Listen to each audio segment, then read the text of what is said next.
Last time I did that, it pretty much blows their hair back to hear a white guy from I was just gonna say that. California It's speak like, Korean. I mean, you couldn't be so far misplaced from a Korean, person that, or somebody that can talk and understand Korean. Nay.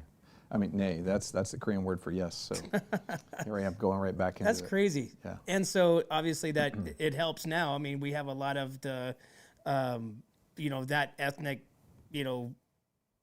population. Right. Right. Now, is it different between, like, say, Japanese, Chinese, Korean? I mean, is there anywhere in between that you can understand, or is it completely different? I've learned a little bit of Chinese and Japanese, just a couple of words over the years, and no, it's very different. Korean and Japanese both borrow from Chinese characters, and they add them into their printed language quite a bit. It's just because of that culture, having been so connected for a couple thousand years. So I had to learn several hundred Chinese characters, because if you want to read the newspaper or read books in Korean, they will, to me, for no apparent reason, they'll all of a sudden substitute a Chinese character for a Korean alphabet word. And they always have a Korean pronunciation, which is slightly different than the Chinese pronunciation. And the meaning, though, is the same. So, for instance, the character for sun, the character for moon, the character for day. I mean, these are unique characters. It means the same thing in Japanese, Chinese, and Korean.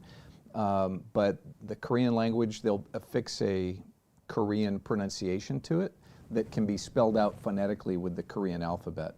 And so I could tell, I could read the date on a newspaper in Chinese or Japanese because they use the Chinese characters. But I don't speak them. I learned a few words because when I went to DLI, the Language Institute, the Korean school was co-located with the Chinese school. It was basically all the Asian languages.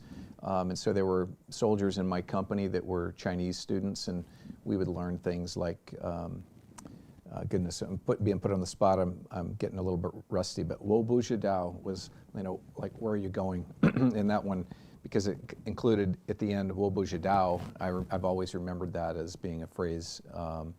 And ni hao ma. Ni hao ma is hello in Chinese. Right? Ni hao ma. That's the only thing I know in Chinese. Xie xie, which is like thank you. Right? Yeah. Huh.